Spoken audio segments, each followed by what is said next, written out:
L'homme peut intérioriser ou extérioriser sa personnalité selon le besoin. Mais rares sont les hommes qui vivent un équilibre entre l'intériorisation et l'extériorisation de leur personnalité, de sorte que leur vie, très souvent, est agitée soit de l'extérieur ou infirmée soit de l'intérieur. Dans les deux cas, il y a déséquilibre et l'homme se sent malheureux, l'homme ne se sent pas parfaitement ajusté et il ne possède pas non plus le plaisir d'être lui-même, c'est-à-dire de posséder à la fois des aspects internes et à la fois des aspects externes d'une personnalité qui sous-entend une relation étroite entre l'intérieur et l'extérieur de lui-même. Certaines personnes ont une très grande sensibilité, mais ne peuvent exprimer cette sensibilité, ils ne peuvent la vivre qu'à l'intérieur d'eux-mêmes. Ils n'ont ce que nous appelons qu'une personnalité introvertie.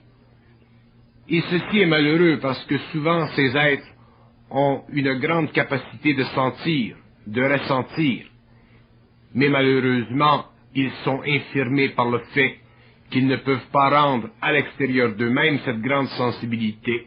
Et souvent, elle se retourne contre eux et elle les diminue à un tel point qu'éventuellement, ils deviennent de plus en plus intériorisés et certains même deviennent terrorisés par le monde extérieur. L'équilibre entre les deux aspects de la personnalité peut se construire graduellement au fur et à mesure que l'homme réalise que son intériorisation ou que son extériorisation est la manifestation de certaines failles, si elle va à outrance. On dira par exemple d'un être qui possède une personnalité très extrovertie ou trop extrovertie, qu'il prend trop d'espace, qu'il se manifeste trop, ou qu'il n'a pas la mesure de lui-même. Une telle personne sera certainement appréciée par ceux qui sont introvertes, par ceux qui manquent justement de cette composition dans leur personnalité, appréciés dans ce sens qu'ils verront dans la personnalité extrovertie des aspects qui leur manquent. Mais d'un autre côté, une même personnalité ou une telle personnalité en relation avec d'autres personnes qui sont suffisamment équilibrées dans leur personnalité se verra pointée du doigt parce que elle représentera trop d'expression. Elle sera fatigante, cette personnalité. On voudra bien être avec elle, mais pour un certain temps, pas trop longtemps. Autrement dit, on aura une mesure de ce que l'on peut supporter d'une telle personnalité. Dans l'autre cas, dans le cas de la personnalité introverte, on n'aura pas de plaisir avec elle. Elle sera trop banale, même si elle est très sensible, même si elle est grande, si elle est bonne, cette personnalité. Il n'y aura pas suffisamment d'échange entre elle et d'autres personnes. Donc à ce moment-là, on ne voudra pas d'elle dans un certain milieu, on ne voudra pas côtoyer avec elle, parce qu'on sentira constamment le besoin de la supporter. Autrement dit, cette même personnalité ne prendra pas suffisamment d'espace. Dans le cas de l'introversion ou de l'extroversion, il y a un équilibre, et l'équilibre, c'est un équilibre d'espace. L'être humain doit prendre l'espace qui lui convient, dans la mesure où il est capable, à un certain moment, dans sa vie relationnelle, de vivre en parfait équilibre sa relation avec les hommes. L'être humain doit savoir quand se retirer, quand s'avancer. C'est un peu comme un balai, la vie, le relationnel. On ne peut pas toujours être le centre de la vie. De temps à autre, il faut se retirer pour donner à d'autres personnes la chance, l'opportunité d'être le centre. De notre côté, on ne peut pas toujours être retiré du centre non plus. De temps à autre, il faut soi-même se manifester dans le centre. Et savoir ceci, savoir cet équilibre, connaître cet équilibre, le réaliser instantanément, ça fait partie de la maturité de l'homme. Ça fait partie de sa conscience. Ça fait partie de son équilibre. Ça fait partie de la beauté de sa personnalité. Ça fait partie du poids parfaitement équilibré entre l'interne et l'externe. C'est une composition qui fait partie de la vie, de l'évolution de la vie, de l'évolution de la conscience. Et l'homme qui est piégé, soit par l'introversion ou l'extroversion, doit le réaliser, car dans les deux cas, il y a une faille, c'est-à-dire qu'il y a un manque d'équilibre, un manque d'échange parfait entre lui-même et d'autres. Mais découvrir cette faille, ce n'est pas facile parce que l'ego ne se voit pas. L'ego ne se rend pas compte de lui-même. Il n'a pas la juste mesure de lui-même. Et découvrir cette faille, ça fait partie de l'évolution de l'homme, l'évolution de la conscience, la maturité de l'ego, la compréhension interne de ces mécanismes qui soit le poussent à s'extérioriser d'une façon qui peut devenir désavantageuse pour les autres et seulement en apparence avantageuse pour lui. Et dans le cas de l'introversion, d'une façon qui est nettement désavantageuse pour lui et plutôt avantageuse pour les autres dans un sens particulier du terme, dans ce sens que ceux qui sont extrovertis pourront facilement prendre avantage de ceux qui ne le sont pas. Donc, dans la recherche de l'équilibre entre l'introversion et l'extroversion, il faut savoir reconnaître ce qui en nous pousse à l'introversion ou à l'extroversion. Il faut pouvoir mettre le doigt dessus. Et les évidences de notre introversion ou de notre extroversion sont beaucoup plus apparentes que nous le croyons. Cependant, il faut aller beaucoup plus loin que la simple observation de soi pour régler le problème. Il faut réellement se prendre en main et ajuster les mécanismes en nous qui font de nous des êtres introvertis ou des êtres extrovertis pour que nous en arrivions un jour à être des êtres parfaitement balancés, parfaitement harmonisés, capables de vivre une vie intérieure et capables aussi de l'exprimer dans le monde, cette vie avec équilibre, afin que les gens puissent nous apprécier, afin que nous puissions les apprécier, et afin que nous puissions ne pas nous déprécier en les appréciant trop, parce que nous-mêmes, nous sommes introvertis. Donc, il y a toute une étude de l'homme, toute une étude de ces mécanismes qui doit être réalisée, faite. Et ceci se fait petit à petit, graduellement, à partir du moment où l'on a réalisé de quel côté nous penchons. Nous pouvons, par exemple, découvrir que dans l'extroversion, souvent, il y a des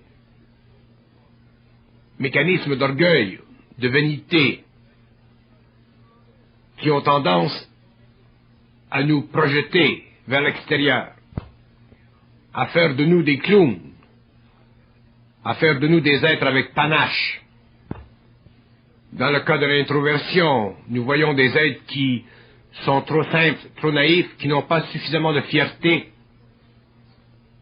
Et ceci a tendance à leur retirer la capacité de s'exprimer et de faire de ces êtres-là des êtres sans panache, c'est-à-dire des êtres qui n'ont aucune mesure de leur valeur, qui n'ont aucune capacité de faire valoir leur valeur et qui vivent des vies absolument abominables sur le plan intestinal. En général, dans la vie, les gens qui ont un certain succès sont des gens qui sont plutôt extrovertis qu'introvertis. La raison est très simple. C'est que pour avoir du succès, il faut échanger. Et pour échanger, il faut avoir la capacité d'être extroverte, c'est-à-dire de rendre à l'extérieur de soi-même ce que nous avons dans le ventre. Par contre, ces gens qui ont du succès parce qu'ils sont extrovertis, souvent sont des êtres qui ont une sensibilité interne très très diminuée. Ils vivent réellement à la surface d'eux-mêmes. Et si nous regardons à l'intérieur de ces êtres, nous voyons qu'il n'y a pas grand-chose, qu'il y manque quelque chose. Et très souvent, on se fatigue de ces êtres. On travaille avec eux, on joue avec eux, on fait des choses avec eux. Ils sont nos patrons, donc nous sommes obligés de les vivre, de les supporter. Mais de l'autre côté, nous ne voudrions pas vivre avec eux toute une vie. Dans l'autre cas, vous avez les êtres qui sont introvertis, qui sont sensibles,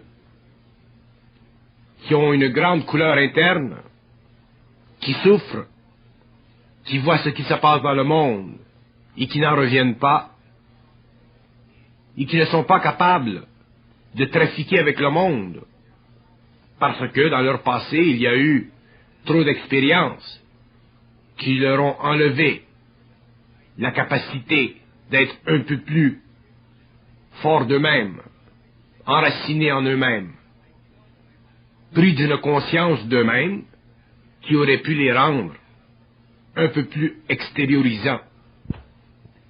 Mais que ce soit un cas ou l'autre, il doit se développer une certaine conscience, c'est-à-dire une certaine intelligence de la réalité psychologique de l'être, qui est introverti ou extroverti. L'être doit comprendre, réaliser, voir, sentir que sa nature, son état psychologique, peut être insuffisant dans les deux cas. Et que pour bien vivre avec les hommes, il faut ajuster cette dimension de notre personnalité afin de pouvoir puiser dans l'autre cas, si nous sommes l'un, les qualités qui font partie de cette nature humaine, l'introversion ou l'extroversion. L'être introverti doit commencer à raffiner ses outils, à transpercer le mur de sa carapace pour commencer à vivre un peu de ce parfum qui existe dans la personnalité extrovertie. L'être qui est extroverti, trop extroverti, doit commencer à se rentrer le cou dans sa carapace. Peut-être se former un peu une carapace afin d'avoir un peu plus d'allure, un peu plus de mesure. Mais ce qui est étrange dans le cas de l'introversion à outrance ou de l'extroversion à outrance, c'est que le mécanisme de base est le même pour les deux êtres, l'insécurité. Que vous soyez introverte, vous êtes insécure, que vous soyez trop extroverte, vous êtes insécure. L'insécurité a la faculté ambivalente d'être à la source même de ces deux malfonctions de la personnalité, de ce déséquilibre, si vous voulez, dans la personnalité. C'est l'insécurité qui crée chez l'être introvert l'impression qu'il n'est pas suffisamment intelligent, qu'il n'est pas suffisamment présent, qu'il n'est pas suffisamment beau, qu'il n'est pas suffisamment grand. C'est l'insécurité qui crée chez l'être extrovert l'impression qu'il est très grand, très présent, très beau, très ci, très ça. Donc, là où il faut commencer, si l'on veut équilibrer notre personnalité, c'est en regardant si réellement, dans notre manifestation introverte ou extroverte, il y a de l'insécurité, et s'il y a insécurité comme nous le découvrirons, à ce moment-là, nous pouvons commencer à travailler dessus. Cependant, l'insécurité de l'introverte n'est pas la même insécurité que l'extroverte. L'introverte découvre dans son insécurité une sorte d'impalpabilité de lui-même. Il est incapable de se palper. Il est incapable de se sentir.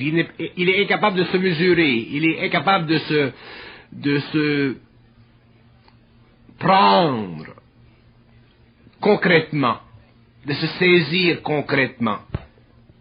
Il semble difficile pour lui de se définir. Il ne connaît pas son contour. Il ne connaît pas sa surface. Tandis que l'être extroverte, lui, connaît son contour, connaît sa surface. Il peut se sentir, il peut se mesurer. Et il se mesure toujours aux autres. Il se sent toujours vis-à-vis des autres. Mais l'insécurité chez l'être extroverte est beaucoup moins apparente, parce qu'elle semble être de la sécurité. Elle semble être fondée sur un ego solide, lorsqu'en fait elle est fondée sur une solidité qui tient de son homogénéité par le fait que des mécanismes en lui, depuis la jeunesse, ont été instaurés qui lui donnent l'impression d'être fait de toute une pièce. Mais prenez un marteau et donnez un petit coup de marteau sur cette pièce qui semble être homogène, et vous verrez qu'elle se fracture en 1000 morceaux. Tandis que chez l'être introverte, vous n'avez pas à donner de marteau, vous ne pouvez même pas vous permettre de donner de marteau à la pièce, parce qu'elle se défait d'elle-même. Vous n'avez qu'à souffler et elle se fracture. Donc dans les deux cas, vous avez une possibilité de fracturation, de brisure. Donc, dans les deux cas, vous avez un fondement qui n'est pas réel. Et c'est là que l'homme doit réellement travailler pour en arriver à se construire un équilibre parfait entre la qualité essentielle de l'extroversion et la qualité essentielle de l'introversion, afin qu'il se développe une personnalité parfaitement équilibrée, parfaitement plaisante, personnalité qui ne souffre pas lorsqu'elle est introverte, de ne pas être extroverte, et qui ne souffre pas lorsqu'elle est extroverte, de ne pas être introverte. Autrement dit, personnalité qui est toujours bien avec elle-même. Je vous donne un exemple. Admettons que vous êtes en société, que vous êtes avec des gens qui parlent, vous êtes dans un milieu de conversation. Il est évident que vous ne pouvez pas prendre le plancher tout le temps. Admettons que vous avez la capacité de parler, de prendre le plancher. Si vous êtes suffisamment conscient et que vous vous retirez temporairement de la conversation pour permettre à d'autres de parler, autrement dit que vous prenez une position de retrait, dite d'introversion, si votre introversion elle est saine, vous ne souffrirez pas de ne pas parler.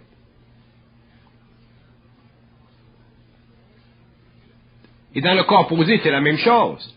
Si vous êtes en général introverte et que vous vous conscientisez et que vous commencez à développer de l'extroversion et que vous vous êtes trouvé dans une société où il vous est nécessaire de vous manifester, vous vous manifestez, vous faites ce que vous avez à faire, mais vous ne vous sentez pas mal à l'aise, incapable, non à la mesure de le faire. Vous le faites. Et si vous le faites, c'est parce que justement vous êtes à la mesure de le faire. Donc vous ne souffrez pas de ces complexes psychologiques qui ont tendance à vous ramener vers l'intérieur de vous-même. Vous restez là, devant, dans le monde, dans le circuit, à l'extérieur, dans le cirque de l'extroversion, temporairement pour quelque temps, pour pouvoir vous manifester, pour pouvoir équilibrer votre énergie, et ensuite vous revenez chez vous, dans votre introversion plutôt normale. Donc, vous avez accès à deux facettes de votre personnalité, vous n'avez pas besoin d'être constamment dans une ou constamment dans l'autre, vous pouvez jouer les deux jeux, vous pouvez faire les deux parties, et à ce moment-là, vous goûtez de vous-même sur les deux fronts.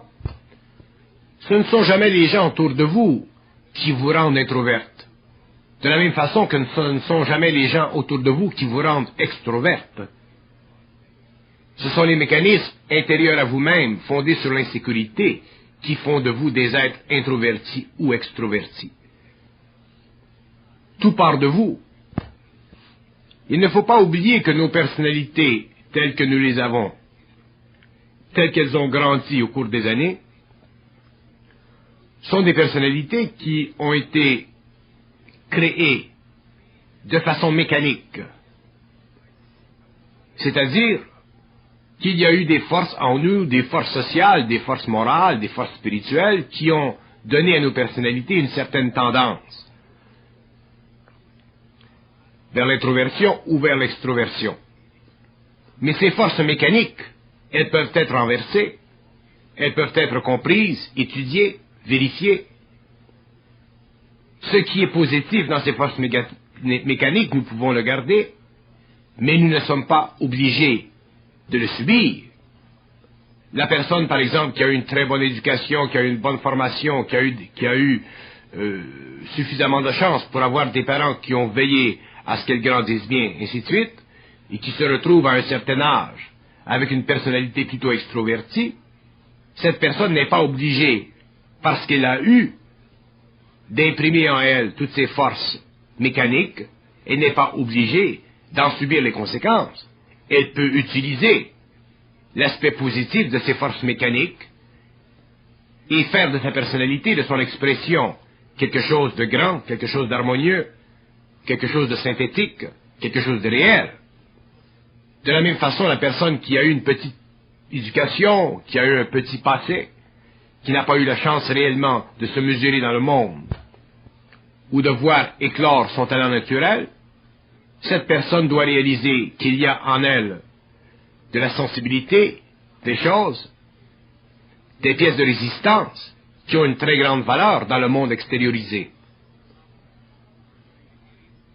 Mais si l'être, qu'il soit d'un camp ou d'un autre, ne réalise pas que dans les deux cas, les forces qui ont fait de lui ce qu'il est sont des forces mécaniques, et qu'il existe en lui des forces créatives qui peuvent se servir du matériel mécanisé pour le transmuter, pour lui donner réellement une très belle façade, pour le rendre dans toute son esthétique, cet être ne pourra jamais parfaitement bénéficier de lui-même.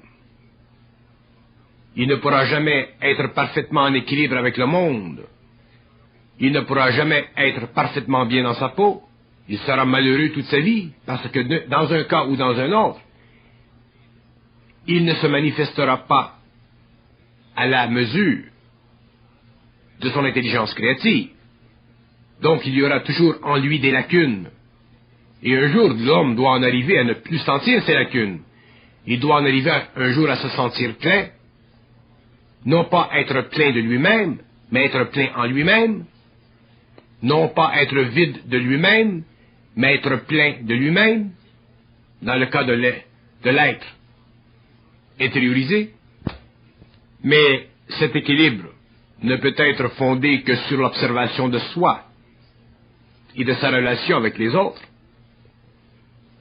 Il devient évident pour l'être intériorisé qu'il n'est pas sa place dans le monde, qu'il ne prend pas sa place dans le monde. Il doit être évident pour l'être trop extériorisé qu'il prend trop de place dans le monde. Cette observation, elle est saine, elle est grande, et elle demande une très grande maturité.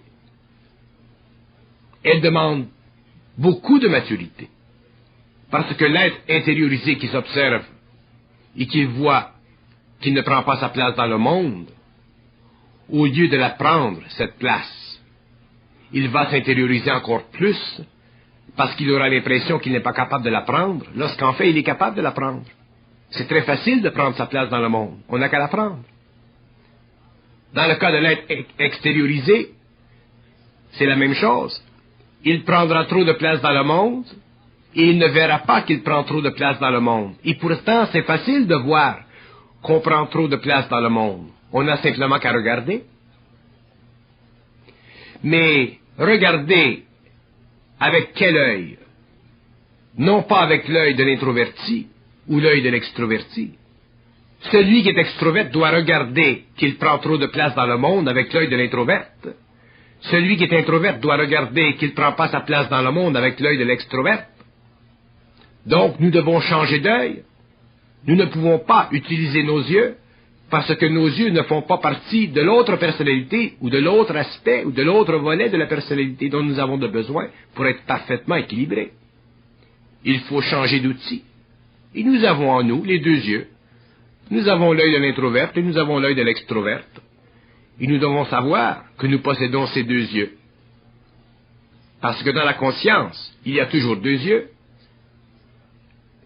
Dans la conscience, il y a l'aspect intériorisé et il y a l'aspect extériorisé. La conscience est la synthèse des deux. Donc lorsque l'homme est conscient, il est capable de regarder avec les deux yeux, c'est-à-dire regarder s'il est introverte avec l'œil de l'extroverte et regarder s'il est extroverte avec l'œil de l'introverte. Et à ce moment-là, il commence à se créer une nouvelle personnalité, c'est-à-dire une personnalité qui est réelle, une personnalité qui est équilibrée, une personnalité qui respire, et non pas une personnalité qui transpire de l'odeur de cadavre ou de l'odeur de robot.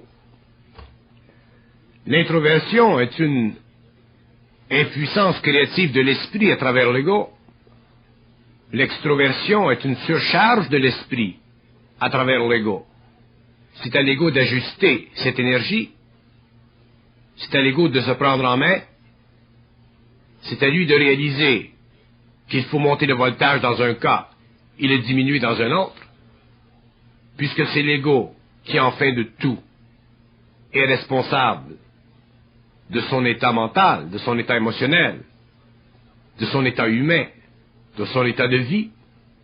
C'est l'ego qui doit prendre en charge son évolution, qui doit équilibrer ses aspects, qui doit donner à sa personnalité l'équilibre naturel qu'elle a de besoin, afin d'être libre des forces mécaniques de l'évolution, des forces mécaniques de l'astrologie, des forces mécaniques du plan de vie, afin qu'il puisse vivre une vie bien balancée, bien harmonisée avec la société, et aussi capable de se suffire à elle-même sur le plan interne lorsque l'ego veut se retirer. Si l'ego veut se retirer du monde et vivre une vie intérieure, qu'il le fasse, mais qu'il le fasse avec toute volonté. Si l'ego veut vivre dans le monde et s'extérioriser dans le monde et échanger avec l'homme, qu'il le fasse, mais en toute liberté et non pas d'une façon robotique ou mécanique.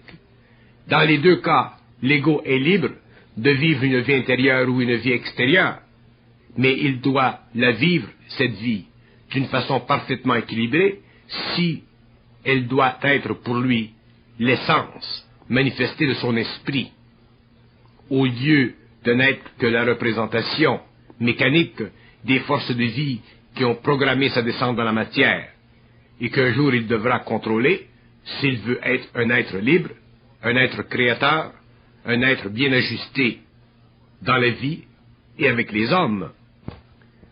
Les forces dans l'homme qui le rendent introverte doivent être identifiées par lui et renversées. Les forces dans l'homme qui le rendent extroverte, trop extroverte, doivent être aussi perçues, regardées, observées et ralenties dans leur mesure.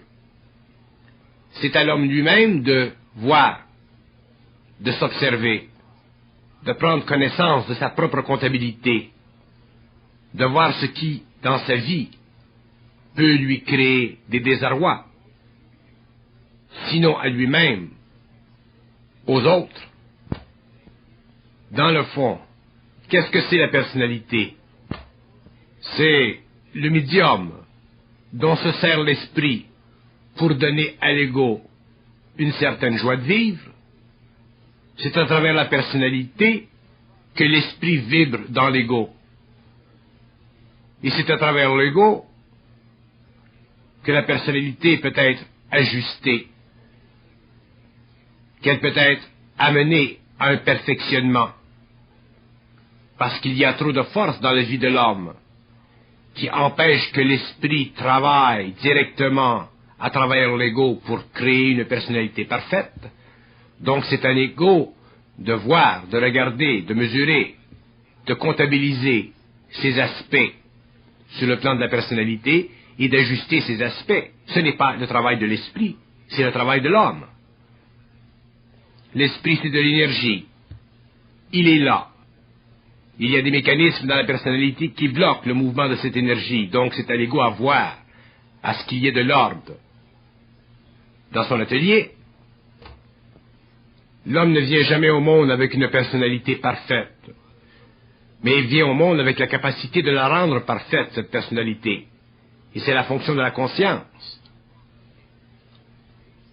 Et si l'homme réussit à rendre parfaite sa personnalité, il s'aperçoit effectivement qu'à un certain moment de son évolution, elle est parfaite, c'est-à-dire qu'elle est équilibrée, qu'il peut vivre ces deux aspects en parfaite harmonie, l'une avec l'autre.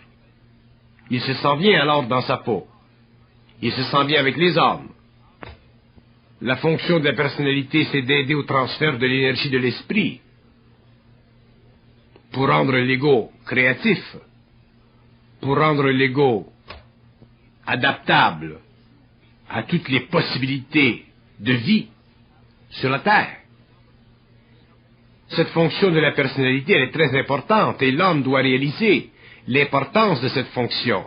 C'est pourquoi l'homme doit travailler, doit faire tout ce qui est possible, et tout chez lui est possible, pour donner à sa personnalité son vrai visage, son vrai équilibre, afin que lui, en tant qu'ego, puisse bénéficier de l'énergie de son esprit, canaliser cette énergie de temps à autre par la voie de l'introversion, de temps à autre par la voie de l'extroversion, afin que dans le monde, l'homme puisse naître, l'homme réel, l'homme véritable.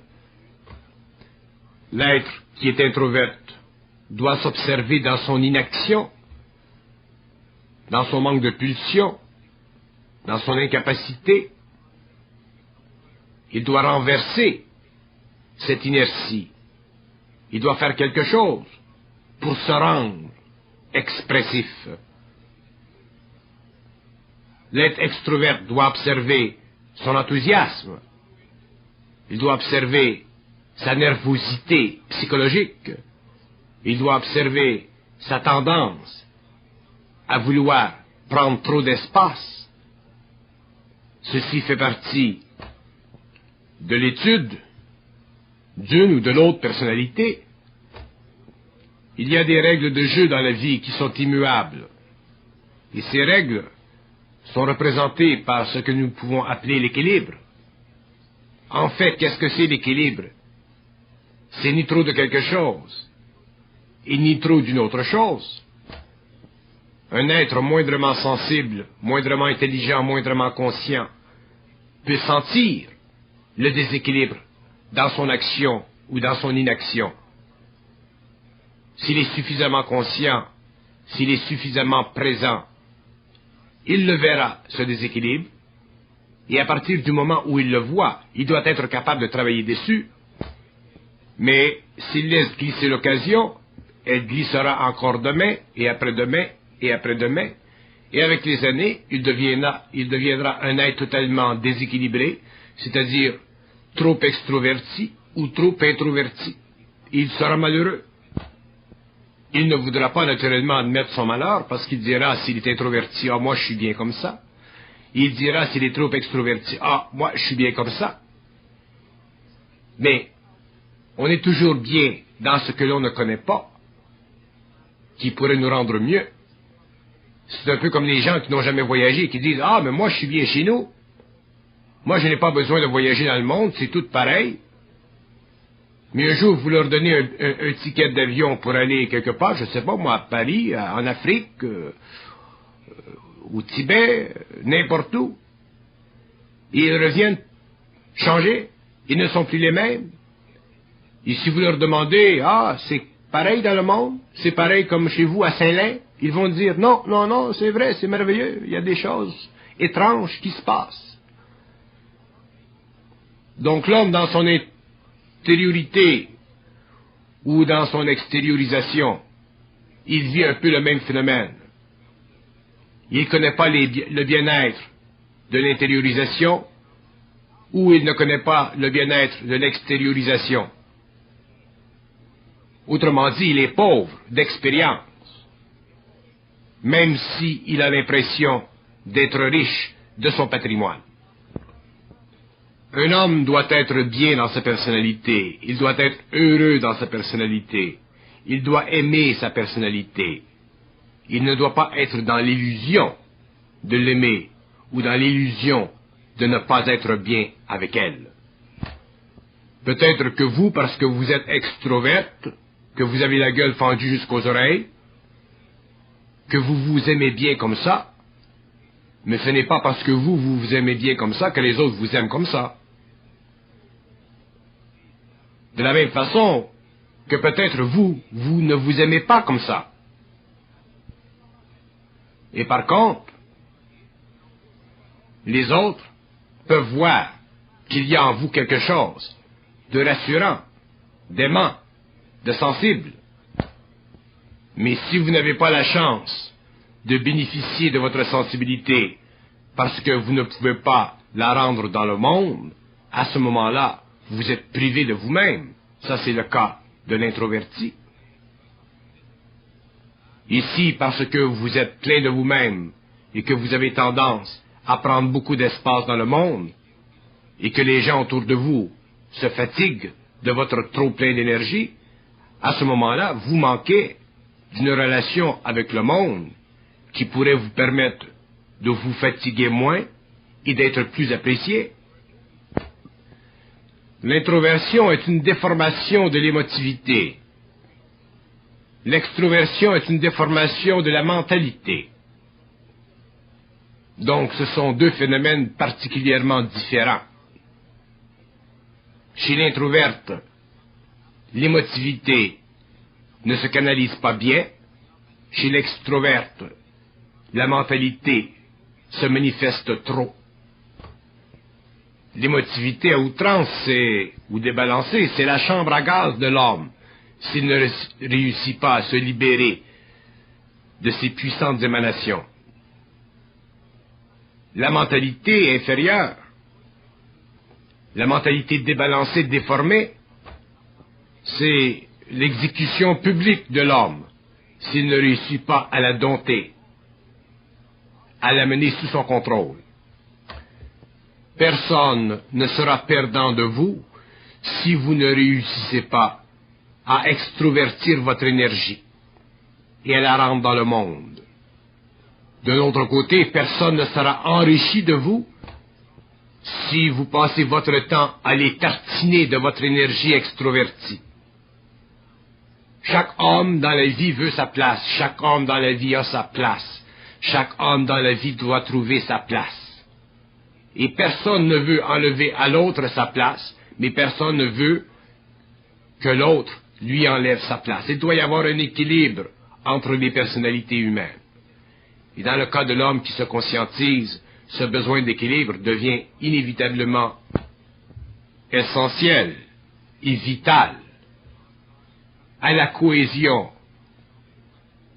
qui doit exister entre lui et ceux qui ont une conscience parallèle. L'homme a beaucoup de difficultés à réaliser sa personnalité réelle, sa personnalité équilibrée, parce qu'elle semble toujours lui glisser entre les doigts. Et pourquoi? Parce qu'il n'est pas suffisamment mûr pour utiliser les forces créatives en lui qui seules peuvent ajuster sa personnalité. Il n'est pas suffisamment mûr pour donner à ses forces l'occasion de se manifester selon l'ordre de vie qui fait partie de leur composante créative. Il met toujours l'ego entre l'esprit et la personnalité. Et c'est pourquoi il a de la difficulté à comprendre le rôle de sa personnalité, la fonction de sa personnalité. La fonction de la personnalité n'est pas une fonction qui doit servir seulement l'ego. La personnalité doit servir aussi l'esprit. Et le problème, c'est que dans le cas de l'homme extériorisé, la personnalité sert trop l'ego, et dans le cas de l'homme qui vit une personnalité intériorisée, la fonction sert trop l'esprit. Et tant qu'il n'y a pas d'équilibre entre l'ego et l'esprit, la personnalité est déséquilibrée, donc l'homme ne peut pas bénéficier d'une personnalité réelle. Il faut remarquer que notre éducation sur la planète Terre est totalement non créative. Elle est totalement mécanique, elle est le produit d'impressions accumulées, donc elle n'est aucunement créative. Et c'est pourquoi nous vivons des personnalités qui penchent dans une direction ou dans une autre. Et ceci met notre vie en danger dans ce sens que ceci empêche que nos vies soient réellement nobles, créatives, parfaitement harmonisées et concrètement réelles.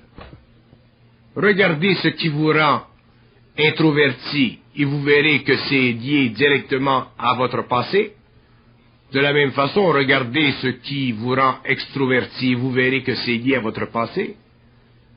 Que ce soit lié à un passé ou à un autre,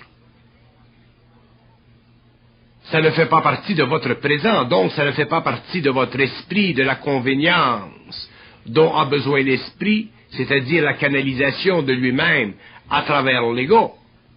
Pourquoi? Parce qu'il y a trop en vous, que vous soyez d'un camp ou d'un autre, de forces mécaniques qui ne sont pas réelles, qui ne font pas partie de votre réalité, qui font simplement partie de la programmation de votre incarnation, et qui ont le pouvoir sur vous d'une façon totale, qui ont le pouvoir de mener votre personnalité par le bout du nez, au lieu que vous puissiez utiliser votre personnalité selon le bon fonctionnement de votre créativité, selon le grand équilibre de la relation entre l'esprit et l'ego, afin d'être des êtres parfaitement bien dans leur peau. Si votre personnalité est menée par le bout du nez, par les forces émotives ou les forces mentales,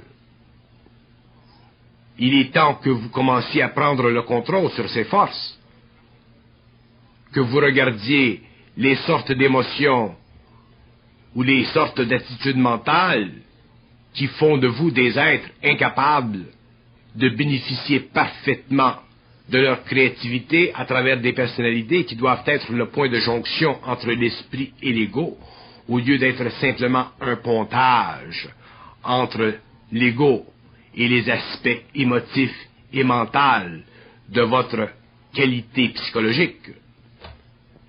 La personnalité de l'homme, c'est sa richesse.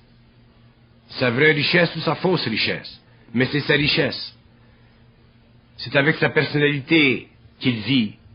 C'est avec sa personnalité qu'il mesure sa relation avec le monde. C'est avec sa personnalité ou à travers elle qu'il mesure sa créativité.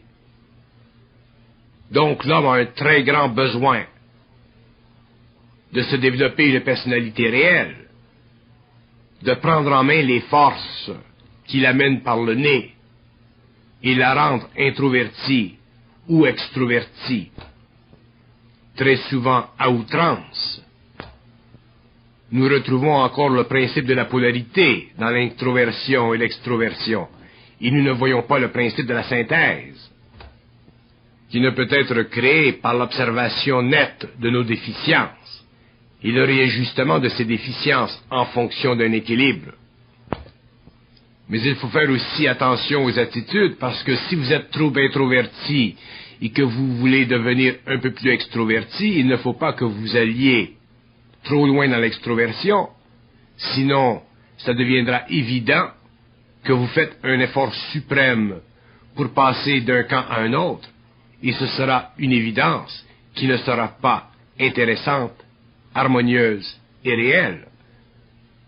De la même façon, si vous êtes extroverti et vous commencez à aller vers l'autre partie de la personnalité. Il faut que vous fassiez attention à ne pas trop devenir introverti, parce que ça ne sera pas non plus vous-même. Il y a un équilibre entre les deux qui doit être développé, qui doit être réalisé. Il y a des gens introverts qui deviennent extrovertes et qui deviennent des monstres. Il y a des gens extroverts qui deviennent introvertes et qui deviennent des infirmes. Il faut faire attention aux attitudes. Autrement dit, il ne faut pas laisser l'insécurité prendre le dessus sur notre intelligence, sur notre discernement, sur notre lucidité.